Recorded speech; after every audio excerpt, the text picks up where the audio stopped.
ვაგრძელებთ ქვის ხელოვნებაზე. დავსვამ 5 შეკითხვას.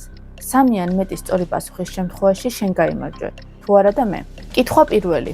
რომელმა მხატვარმა შექმნა ყველაზე იდუმალი და სიმბოლოებით დატვირთული ტრიპტიქი მიწიერ ტკბობათა ბაღი, სადაც გამოსახულია 64, მიწიერი ცხოვრება და ჯოჯოხეთი.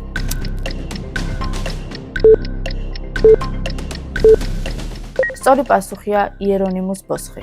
კითხვა მეორე. რომელი მხატვარი ითვლება აბსტრაქციონიზმის ფუძემდებლად, რომელმაც უარი თქვა რეალური საგნების გამოსახვაზე და აქცენტი ფერების, ხაზებისა და ფორმების სულიერ კავშირზე გადაიტანა.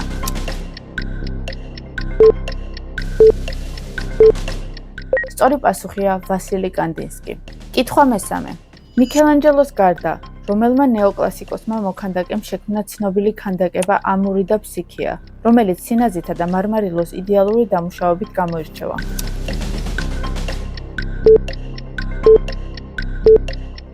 სწორი პასუხია ანტონიო კანოვა. კითხვა მეოთხე. რომელმა მხატვარმა გამოსახა საკუთარი თავი ნახატზე, სადაც მას სახეს მწვანე ვაშლი უფარავს.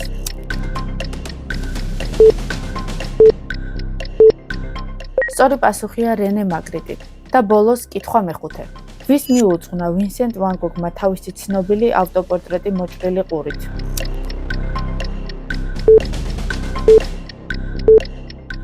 სწორი პასუხია პოლ გოგენი. შენი შედეგი დაწერე კომენტარებში. მეტი საინტერესო ვიდეოსთვის კი გამოიწერე არხი.